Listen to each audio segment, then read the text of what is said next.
Enfim, se vocês acham que isso é muito ainda, eu quero dizer que vocês pagam mais de 10 milhões de reais por ano para alugar vaga de estacionamento aqui no edifício Garagem Menezes Cortes, para os bacanas poderem colocar os carros. 10 milhões de reais por ano para alugar vaga de estacionamento. Se você ainda acha que é muito, vocês pagam mais de 80 milhões de reais, minto, 76 milhões de reais para alugar imóveis que são totalmente desnecessários. E eu dou o exemplo mais emblemático, que é o prédio do Detran, aqui na Presidente Vargas, que esse prédio, na verdade não é um prédio, são 5 ou 6 andares que o Detran aluga ali, custa por ano, mais de 30 milhões de reais de aluguel condomínio. 30 milhões de reais. Se você andar 300 metros para frente, tem ali o prédio da Central do Brasil, que está totalmente ocioso, que poderia receber esse serviço do Detran da noite para o dia, a custo zero de aluguel, por ser um prédio próprio do Estado. Falta gestão. Mas se vocês ainda acham que isso é muito, me perdoem ser repetitivo, quero dizer que além de pagar o salário do governador, vocês pagam a bebida dele, a comida, o jatinho que ele viaja, o helicóptero que ele passeia, o mordomo. Mas eu quero dizer para vocês que em 2013 eu comecei a minha briga, porque eu sou totalmente contrário a qualquer agente público ter carro oficial, ter auxílio moradia, ter auxílio gasolina, auxílio selo, celular, vaga de estacionamento, enfim. E eu desde 2014, eu tenho muito orgulho de ser o único deputado, aliás, o único parlamentar desse estado que abriu mão 100% de todas as regalias e mordomias que o deputado tem direito. Eu não tenho carro oficial, eu não tenho auxílio moradia, eu não tenho gasolina, eu não recebo celular, eu não faço absolutamente nada, porque vocês já pagam o meu salário, e o meu salário é mais do que o suficiente para eu ter o meu carro, para eu pagar a minha gasolina, para eu ter a minha moradia, para eu ter o meu celular ou qualquer coisa assim. Enquanto a gente não mudar esse processo e acabar com a cultura da farra com dinheiro público, a gente não vai ter a oportunidade de ter recursos para avançar naquelas áreas que são essenciais, como saúde, segurança, educação, geração de empregos e tudo isso que é essencial aqui para o nosso estado. E para finalizar, dizer que em todos os cantos que eu vou desse estado, eu sempre ouço a mesma coisa, que político é tudo ladrão e político é tudo safado. Eu só quero chamar uma reflexão com vocês, que quem escolhe esses ladrões e os safados somos nós mesmos. Mas pior do que isso, o mais duro é ouvir que vai votar em fulano porque rouba, mais faz. Eu não posso falar um palavrão aqui, mas pelo amor de Deus, rouba, mais faz, não dá. Lugar de ladrão tem que ser na cadeia, não pode ser representando a população. Então, pessoal, obrigado pela oportunidade de estar aqui. Eu estou aberto às perguntas de vocês.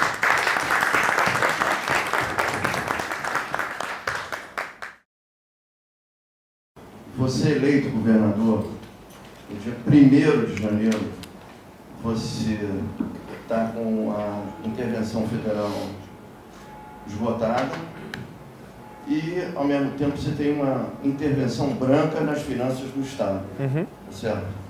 Com um rombo potencial aí discutível, se é 3, 6, 10, 12, o que seja nos próximos 3, 4 anos. Eu acho até que você já deu um sinal por onde você vai andar, certo? Mas, de qualquer maneira, eu não queria deixar de fazer essa pergunta, uma pergunta que a gente tem feito a todos os candidatos, porque são dois problemas que você vai se confrontar na largada. Eu queria ouvir um pouco o seu pensamento sobre o Primeiro, a gente tem que entender o que levou o Estado a essa crise. Qual foi o principal erro, já vindo lá da administração do Garotinho, principalmente? Foi pegar uma receita variável para pagar custo fixo. Quando a gente pega royalties e participações especiais e coloca para pagar previdência, você fica muito vulnerável às crises internacionais que a gente não passa a ter controle sobre elas aqui. Quando a gente tem o que está acontecendo hoje, com o barril do petróleo a 80, 85 dólares, com dólar acima de R$4, você vê essa tranquilidade que o Estado está tendo nesse momento, mas é uma tranquilidade muito perigosa. Teve uma arrecadação de mais de 5 bilhões de reais do previsto só com royalties e participação especial. Mas se acontece uma crise na Ásia ou no próprio Estados Unidos em relação à interferência do valor do barril do petróleo e volta a cair a casa de 30 dólares o barril do petróleo e o dólar volta a cair ao patamar de 2,60, R$3, a gente vai passar a ter uma perda de arrecadação significativa na esfera aí de 3, 4, 5 bilhões de reais que vai afetar tudo mais. Essa pseudo-tranquilidade que a gente vive se dá por dois motivos. Primeiro, esse aumento da arrecadação de receita variável e segundo, o fato da gente não estar pagando a dívida com o governo federal, que está na casa de 8,5, 8,200, 8,300 bilhões de reais por ano.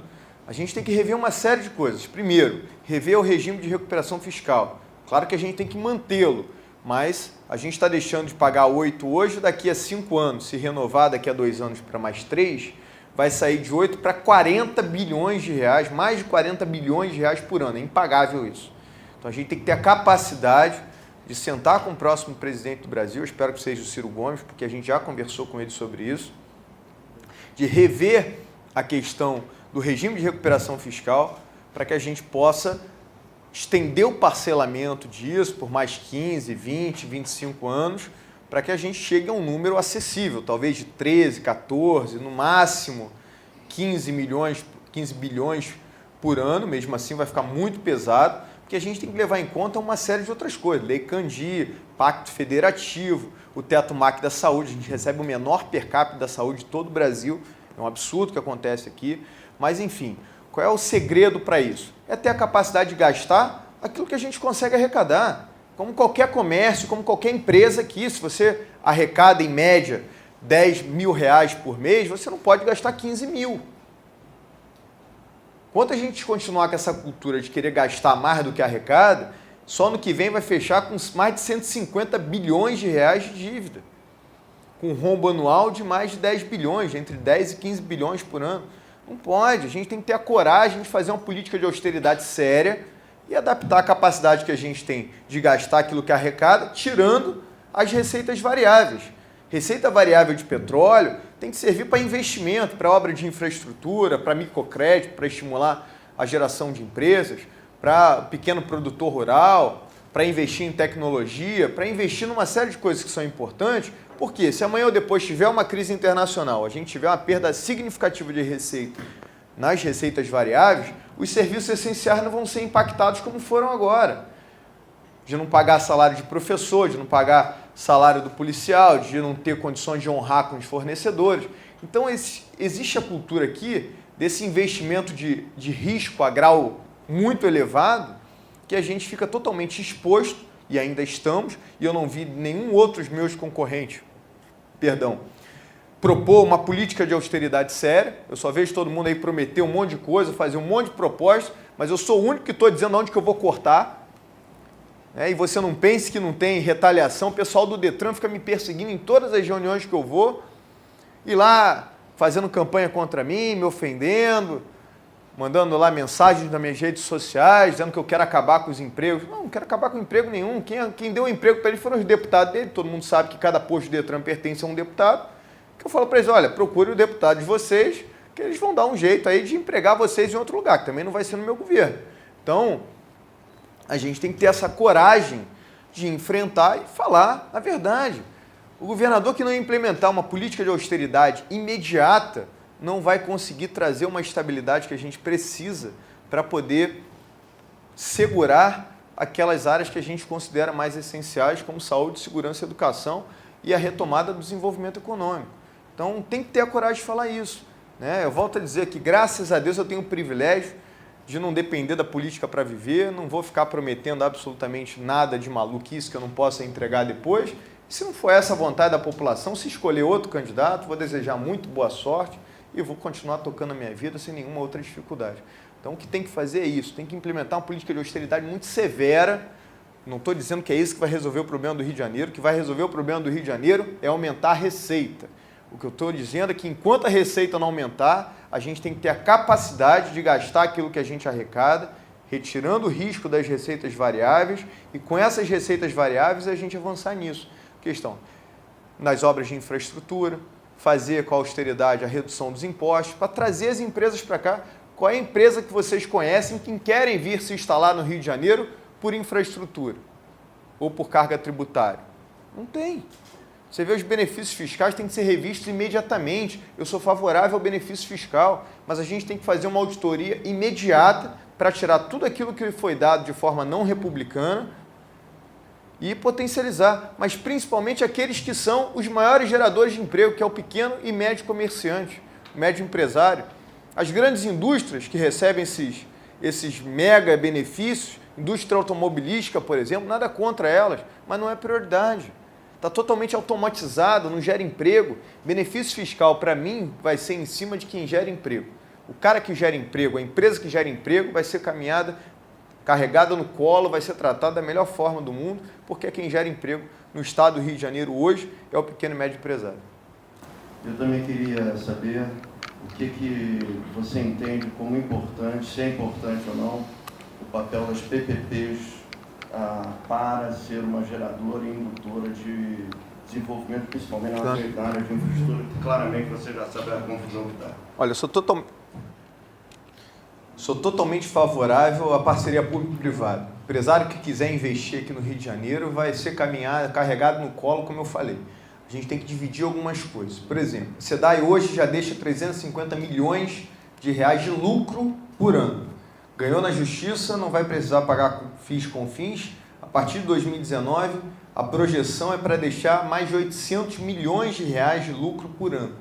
Por que eu vou querer privatizar uma empresa altamente rentável que está, claro, precisa melhorar muito a sua gestão, tem uma potência, condições de gerar ainda mais lucro, e quando eu digo lucro, é receita, porque o que a gente vai fazer é separar 400 milhões de reais para investir na melhoria de abastecimento de água e no tratamento de esgoto, porque hoje na Baixada Fluminense, por exemplo, 70% das casas não tem esgoto tratado. Né? Na própria Baixada Fluminense, as pessoas não têm condições de ter um abastecimento de água digno. Eu fui em casas em Magé, que as pessoas fazem captação de água de chuva para poder tomar banho, cozinhar, beber água, qualquer coisa nesse sentido. Estamos falando da Baixada Fluminense em 2018. Então é totalmente possível reverter esse processo. E os outros 400 milhões que deixa de lucro, a gente vai poder refinanciar a dívida da SEDAI, esses 2 bilhões e 900 que foram dados como garantia do empréstimo que pegou, para poder com isso ir abatendo a dívida e cumprir, né, a responsabilidade que o Estado tem da dívida. Eu não defendo calote, a gente vai arcar com as nossas responsabilidades, mas nós não vamos abrir mão de ter, enfim, uma empresa que pode vir a ser uma grande geradora de emprego. Para vocês terem ideia, se a gente pegar 400 milhões de reais e investir em obra de abastecimento de água e tratamento de esgoto, só isso a gente gera cerca de 9 a 10 mil empregos. Fora o fato da gente estar melhorando a vida das pessoas, melhorando o meio ambiente e uma série de outras alternativas. E a outra parte do que a gente vai arrecadar, a gente vai colocar para honrar a dívida que o Estado deu, enfim, a garantia para pegar aquele empréstimo de 2,9 bilhões. Pedro, você perguntou alguma outra coisa que eu não respondi? Não, era a ponta da segurança, porque a intervenção, em tese, ela termina no dia 31, certo? Então, o que você vai fazer com esse assunto do dia 1º eleito? E eu queria, inclusive, saber uma visão geral sua sobre o sistema de inteligência, especificamente, que eu sei que é um assunto aí, você até já falou rapidamente, de sufocar a parte financeira. Eu queria uma ideia sua, você podia contar mais um pouco da sua cabeça. Claro. Primeira coisa é o seguinte, quem está sendo eleito para cuidar da segurança pública do Estado do Rio de Janeiro é o governador, e não um general que, com todo o respeito que tenha, não foi legitimado pelo voto popular para poder estar aqui trabalhando à frente da segurança pública do Estado. A gente tem que ter a integração. Primeira coisa que eu vou fazer aí é o próximo presidente da República, eu volto a insistir que eu espero que seja o Ciro, porque tem esse pensamento junto com o meu, para que as tropas continuem aqui no Estado do Rio de Janeiro, ajudando a patrulhar os limites do Estado para evitar a entrada de drogas e armas, para ajudar na inteligência, para ajudar, enfim, numa série de outras questões que são muito importantes. Não só o Exército, as Forças Armadas, mas também a Polícia Federal e a Receita Federal. A Receita Federal vai ter um papel mais importante do que a Polícia Federal e do que o Exército nesse processo. Porque eu volto a dizer, o papel principal é rastrear o dinheiro, é saber onde esse dinheiro está sendo lavado, quem está se beneficiando com o crime organizado no Estado do Rio de Janeiro. É atrás desses caras que a gente tem que ir primeiro. Né? Do bandidinho a gente tem que pegar também. Mas o principal, o foco principal tem que ser os grandes criminosos, os grandes enfim, beneficiários pelo crime organizado no Estado do Rio de Janeiro. E a gente tem que avançar na inteligência. Por exemplo, por que a gente não tem monitoramento com software de reconhecimento facial e de placa? Qualquer lugar no mundo desenvolvido que tem os menores índices de criminalidade tem isso. Você não precisa botar um policial em cada esquina, isso é impagável.